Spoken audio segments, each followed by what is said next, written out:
hoje, falando sobre a encarnação de Jesus Cristo, né, a excelência, nós não vamos falar sobre como que o Espírito Santo veio e habitou no ventre de Eva e teve, né, a geração de Cristo.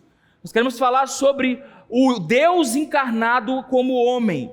E quando nós olhamos para a palavra de Deus, nós enxergamos muitas coisas que Cristo fez. A gente vê Cristo andando sobre as águas, a gente vê Cristo multiplicando pão, a gente vê Cristo ressuscitando mortos, nós vemos Cristo curando, fazendo cego enxergar, nós vemos Cristo perdoando pecados, e nós olhamos para esses milagres e dizemos: uau, como Deus é grande e poderoso. Mas a gente não percebe que o maior milagre que aconteceu nesse mundo inteiro foi um Deus, que a Bíblia diz que Ele faz da terra o estrato dos seus pés, abandonar a sua posição nos altos céus e se tornar carne como a gente. O mesmo abismo que existe de tamanho entre uma bactéria, hoje eu olhei, né, antigamente na minha época de estudo era os elétrons, era a menor partícula, hoje é chamado quarks, que é as partículas que formam o elétron. A menor partícula conhecida pelo homem é a quarks. E o maior ser da Terra é a baleia azul, que chega a medir 30 metros de comprimento. O mesmo abismo de tamanho que existe entre o quarks e a baleia azul é o mesmo abismo que existe, talvez ainda mais ainda, né? Entre eu e você e um Deus. E a Bíblia diz que Ele abandonou a sua forma de Deus e tabernaculou entre a gente. Esse foi o maior milagre. Quando nós olhamos para Apocalipse hoje, Cristo está do lado do Pai em forma humana, porque a Bíblia diz que Ele ressuscitou em forma humana, com o corpo glorificado, com aparência humana, e subiu. E esse é o maior milagre de um Deus sentado nos altos céus, que desceu para habitar no nosso meio. É interessante porque quando nós olhamos para Cristo, infelizmente, muito da nossa teologia faz a gente enxergar Cristo diferente dessa verdade. Nós olhamos para Cristo muitas vezes como um profeta, como aquele que precisa resolver o nosso problema e nos dar uma direção. E quando Cristo é reverenciado como um profeta, nós vamos até Ele buscando uma palavra. Quando outros olham para Cristo como alguém que tem algo a ensinar, como um mestre da lei, a gente senta e escuta o que esse homem tem para falar. A diferença é que se Cristo é Deus, nós não devemos ouvir o que Ele tem para falar e muitas vezes prestar atenção na direção. Nós temos que adorar porque Ele é Deus. E a nossa postura muitas vezes diante dessa verdade que Cristo é Deus, ela não é proporcional à autoridade e à verdade revelada na Bíblia sobre o próprio Jesus. Então nós enxergamos um Jesus que é o nosso parceiro, um cara gente boa, um cara que morreu por nós e está tudo bem e tal, vamos lá na igreja dele ouvir a palavra dele. Mas a verdade é que se Cristo é Deus de verdade para a nossa vida, o que nós devemos a Cristo não é um domingo à noite, o que nós devemos à nossa vida é a nossa vida inteira rendida em adoração a Ele. Porque se Cristo não é Deus,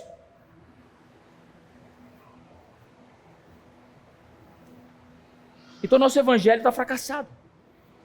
Agora, se Cristo é Deus, a nossa posição talvez não é a posição que nós deveríamos estar nos colocando essa noite.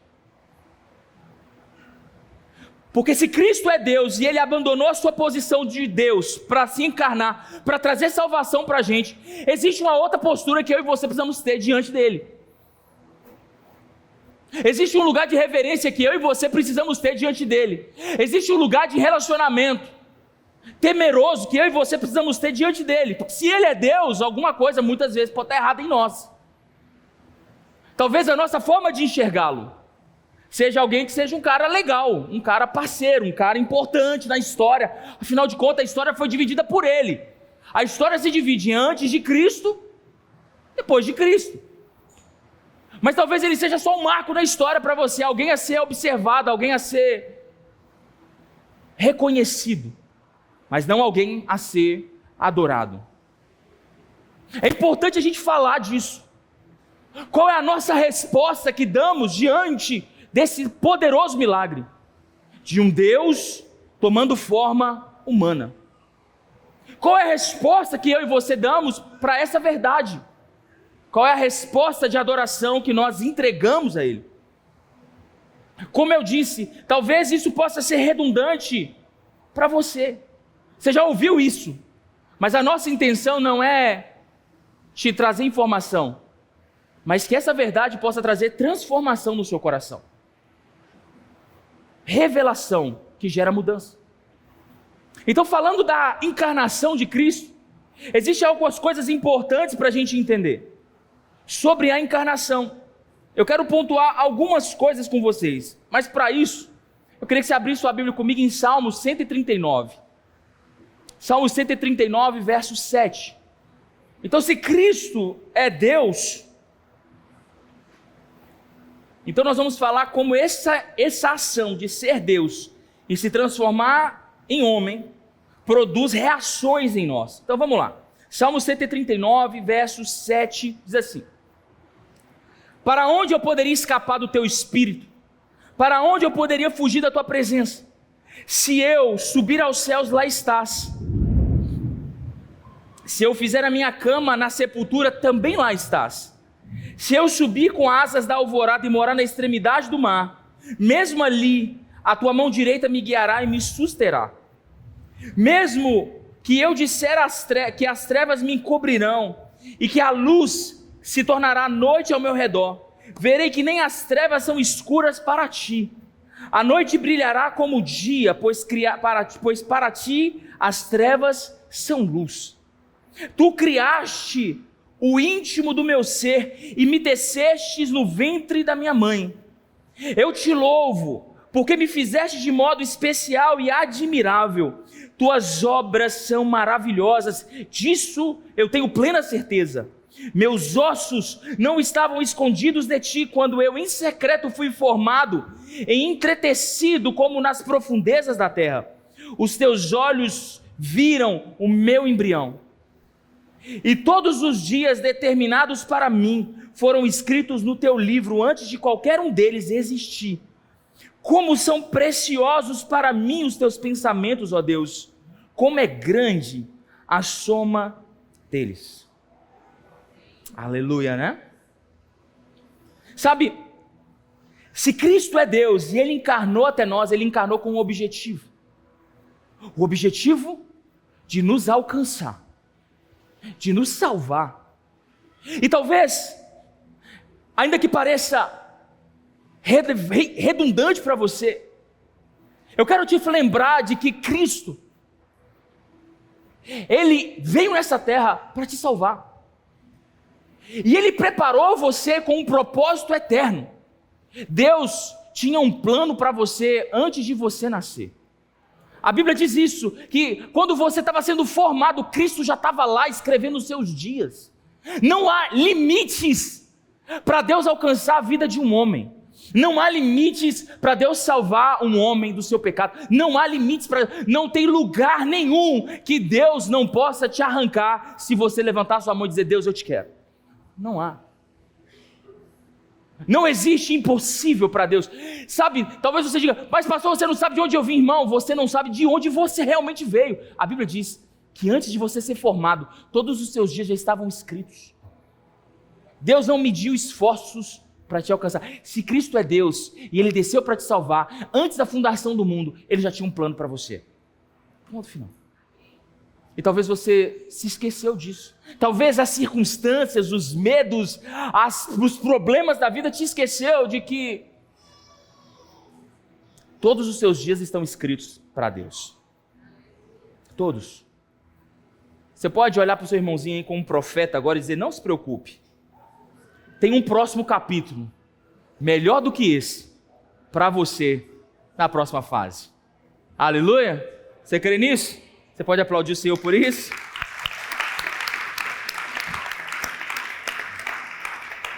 Sabe, há muito tempo Deus já está atrás de você. Há muito tempo. Talvez antes de você nascer, Deus já estava atrás de você. Se Cristo encarnou, e essa encarnação é real, fez o Deus descer na terra, então eu preciso entender que essa salvação que Deus produziu em mim, não é apenas para a remissão dos meus pecados. A verdade é que a igreja enxerga a salvação de Cristo como o perdão dos pecados. Mas se Cristo é Deus e se encarnou, foi muito mais do que para perdoar meus pecados. Deus é muito mais do que o perdão dos nossos pecados. Sabe por quê, irmão? Porque na verdade, Cristo desceu para revelar o Pai para a gente. Quando Cristo encarnou, a Bíblia diz que ele disse para os fariseus: eu vim e eu estou com o Pai, e o Pai está comigo, eu ouço o Pai e eu digo o que o Pai está falando. E eu quero mostrar para vocês quem é o Pai de vocês. Interessante que eles não entenderam isso. A Bíblia diz que depois de ressuscitado, não, antes de ressuscitar, Filipe disse para Jesus: Jesus, uma coisa eu te peço, mostra-nos o Pai. E Jesus disse: filho, você não entendeu. Se você olhar para mim, você está enxergando o Pai. A missão de Cristo em nos salvar não é apenas redimir os nossos pecados, porque de fato os nossos pecados não nos permitem enxergar o verdadeiro Deus atrás dos nossos pecados. A verdade é que, revelando o Pai, nós descobrimos quem somos como filhos, porque Cristo agia como filho. E muitos de nós até hoje, 2000 anos depois, ainda não sabem agir como filho de Deus. Quer ver uma coisa? Quando uma tribulação, ou uma perseguição, ou um problema muito grande acomete a sua vida, na sua rotina cotidiana, qual é a resposta que você dá? Quando as coisas não respondem do jeito que você espera, qual é a sua reação imediata?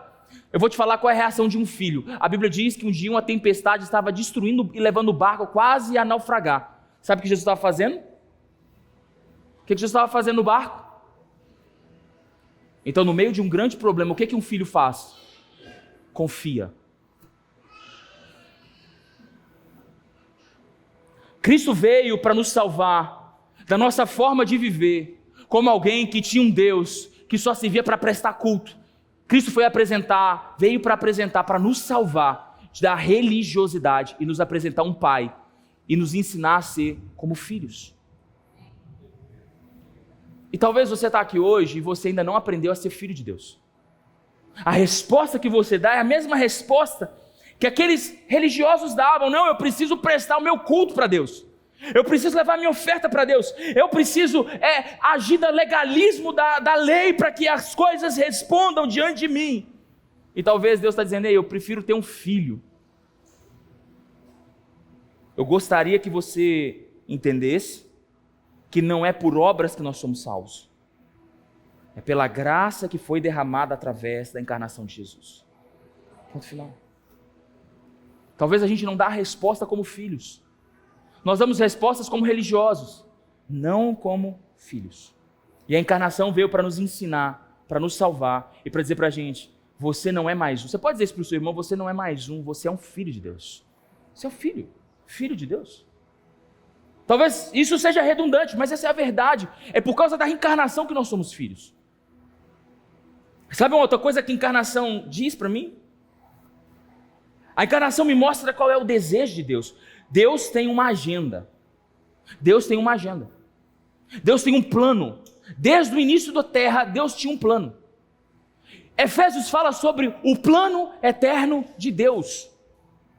E se nós começarmos a ler a Bíblia em busca desse plano, nós vamos ver esse plano o tempo todo, sendo construído por Deus e destruído pelo homem.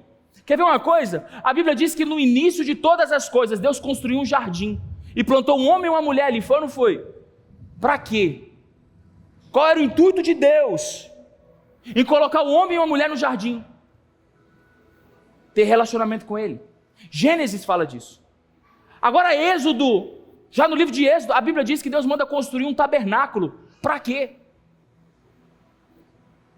Para que Deus mandou construir um tabernáculo? Para morar no meio do povo. No livro de 1 Reis, agora Deus manda construir um templo. Para quê?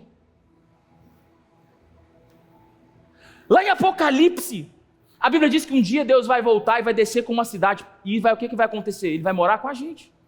Desde o início, o plano de Deus era construir uma casa para morar com a gente aqui. Qual é o plano eterno de Deus? Morar com os homens. Fazer morada com os homens. Sabe quando Deus conseguiu atingir esse plano? Quando a Bíblia diz que Cristo tabernaculou entre nós. Quando Cristo desce, o plano está concretizado. Porque hoje Deus pode morar na terra dentro de você.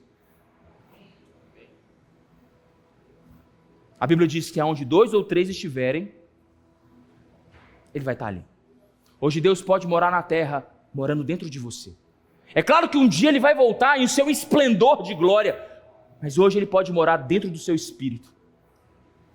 Sabe, nós precisamos entender que o desejo de Deus é que a gente construa uma casa para Ele.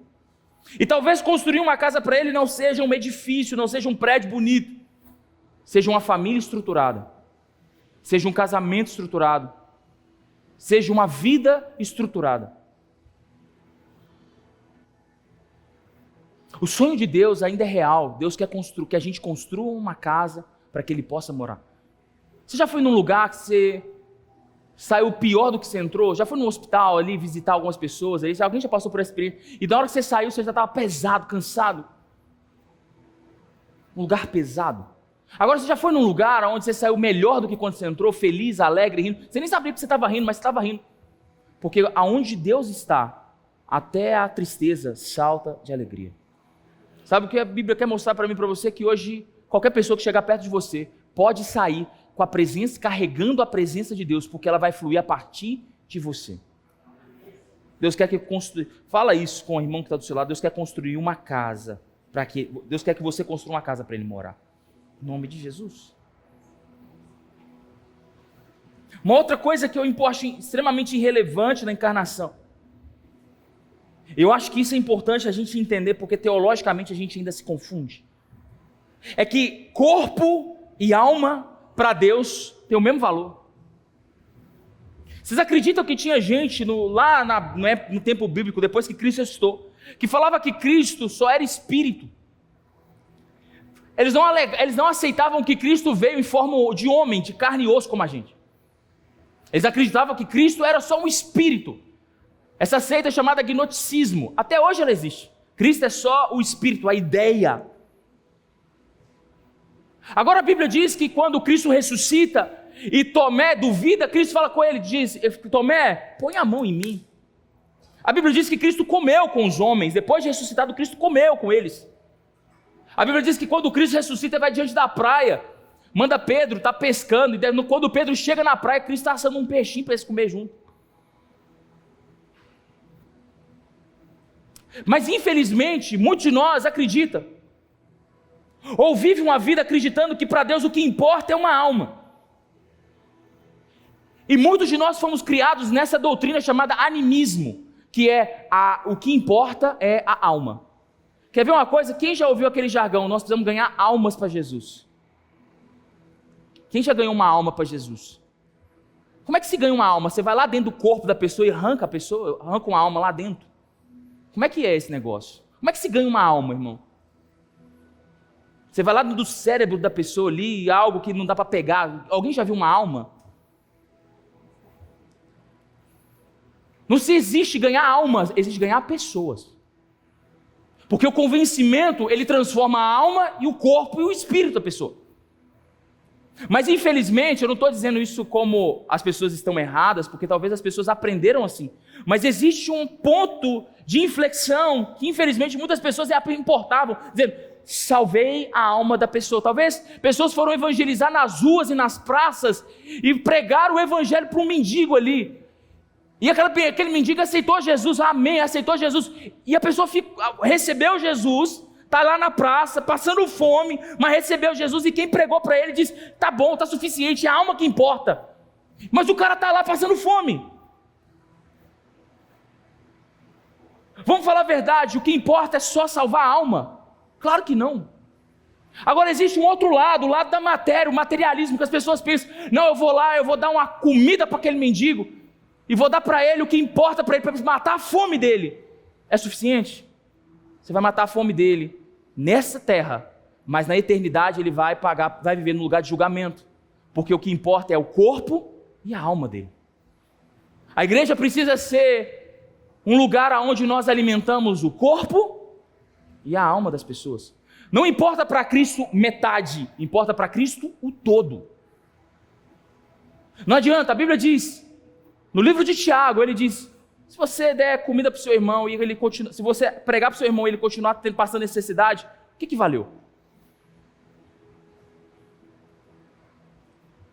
A mensagem de Tiago é: ei, igreja, Cristo morreu e padeceu e importa tanto o corpo quanto a alma. As duas coisas importam. As duas coisas têm relevância para Deus. Deus nos enxerga por inteiro. Amém? Amém?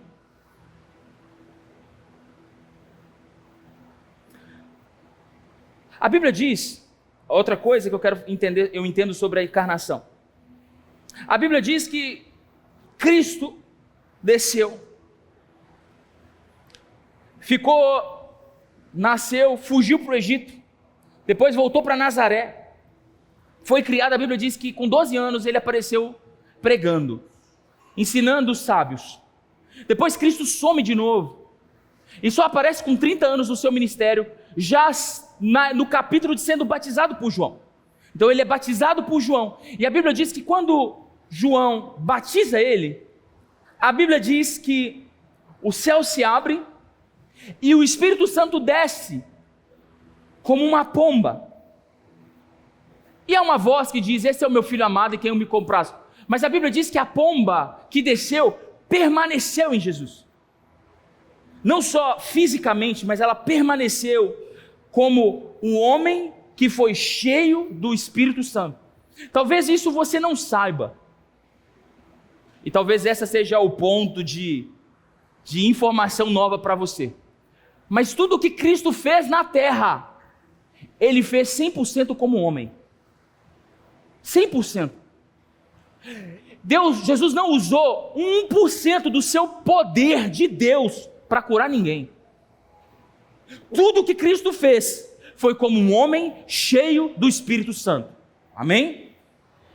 Sabe por que isso é importante? Porque um dia ele disse que nós faríamos obras. Como que alguém que não é Deus pode fazer uma obra maior do que um Deus? Quando esse Deus não usou o seu poder de Deus. E essa é a verdade. Cristo não usou a sua divindade para curar ninguém. Ele foi 100% homem, guiado pelo Espírito Santo. Sabe por que isso é importante? Porque ele diz para mim e para você que nós faremos coisas iguais ou maiores do que ele, e eu acredito nessa verdade.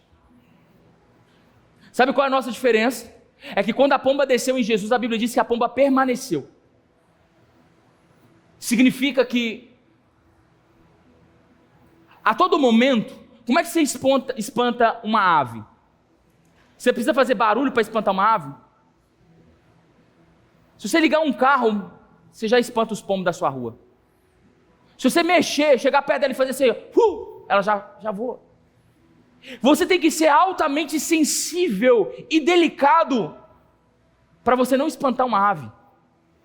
Isso implica que, para que ele pudesse fazer tudo o que ele fez, cheio do Espírito Santo, ele precisava ser altamente sensível à voz do Espírito Santo. Ele precisava ser altamente sensível àquilo que o Espírito Santo queria fazer, naquele momento que ele queria fazer. E a verdade é que muitos de nós não temos essa sensibilidade, ou não cultivamos essa sensibilidade. É por isso que é mais fácil dizer, Jesus é Deus, Ele fez tudo porque Ele era Deus, do que assumir que eu e você muitas vezes não estamos andando como Ele gostaria que nós andássemos. Sabe, você nasceu para ser cheio do Espírito Santo. Cheio. A Bíblia diz que Deus tem uma boa medida, sacudida, recalcada e transbordante. Do Espírito Santo para você. Mas para isso acontecer, meu irmão, nós precisamos entender que a chamada de Cristo para mim e para você é permanecermos no Espírito Santo. Amém? Amém? O último ponto que eu quis escrever e acho importante, é que existem duas frases, duas pessoas importantes que falam assim: sobre a encarnação de Jesus. Ou o cristão é um missionário, ou o cristão ele é um impostor. Uma outra frase interessante que eu anotei é: Deus só tinha um filho e fez desse filho um missionário. Cristo, quando encarna, ele nos dá legitimidade para vivermos como missionários nessa terra. Fala para o seu irmão, você é um missionário. Talvez você não vai lá para a África fazer missão, irmão. E talvez esse nem seja o propósito de Deus para a sua vida. Afinal, missões não é você ir para um lugar distante, falar para os pobres, falar para os necessitados sobre Jesus. A verdade é que quando Cristo se tornou um missionário, a Bíblia diz que ele tomou a forma de homens para convencer os homens. A resposta de como Cristo foi missionário foi se tornando um de nós. Ele se tornou carne para pregar um Pai que nos salvaria do pecado da carne. Sabe por que isso é importante para mim e para você? Porque tem muita gente reclamando porque nasceu no lugar errado. Já ouviu isso? Nasceu na família errada. Você já pensou nisso? Talvez alguns aqui estão reclamando de Deus pelo bairro que mora. Já reclamou do bairro que você mora? Talvez você já reclamou da família que você nasceu. Talvez você reclamou do carro que você anda, do trabalho, da empresa que você já trabalhou, que você trabalha.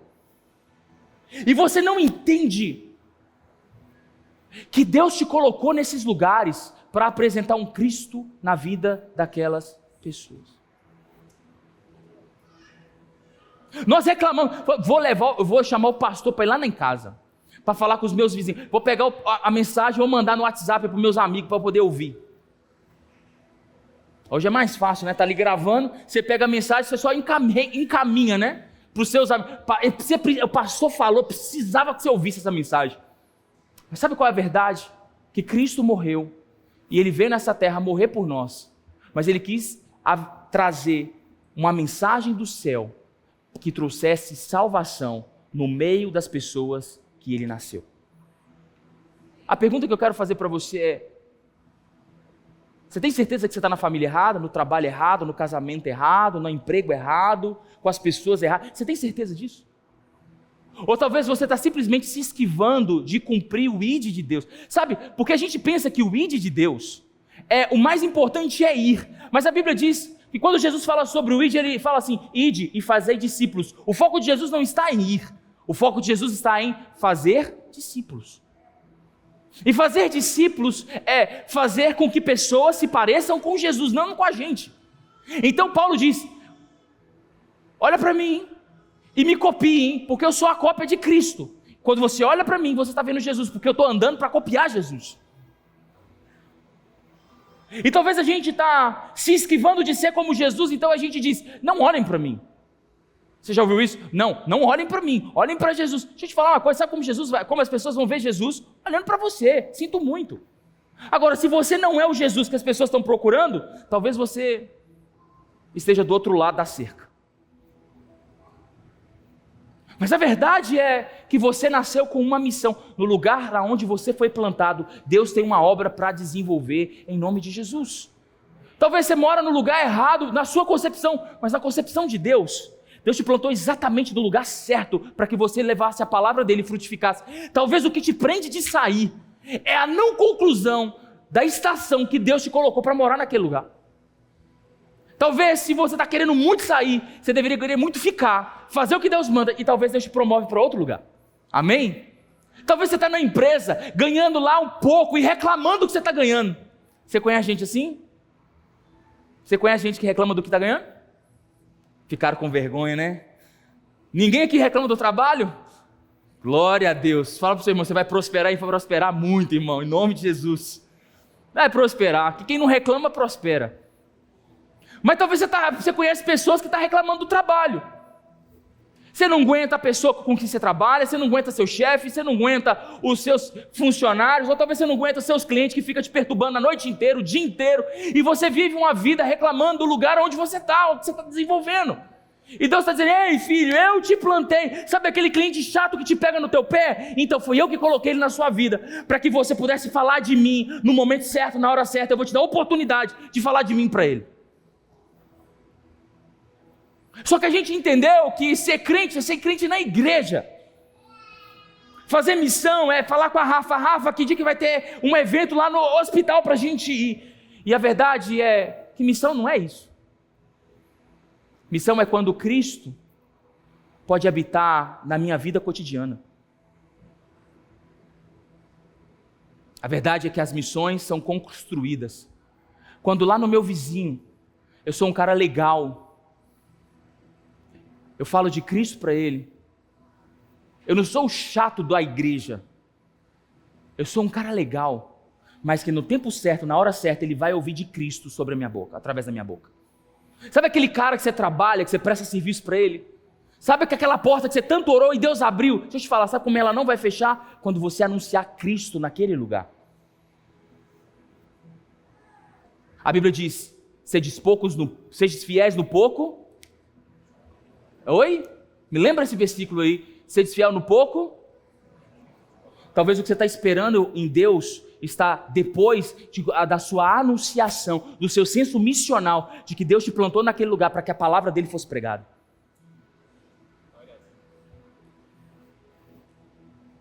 Cristo, ele poderia, presta atenção, duas coisas.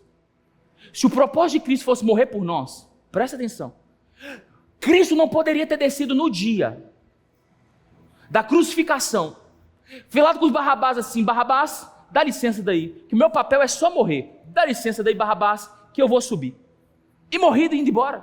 Poderia, sim ou não? A obra não teria sido consumada, sim ou não? Ele não teria sido ressuscitado no terceiro dia, sim ou não? Por que ele teve que viver 33 anos? Porque ele precisava habitar entre nós. Entre nós.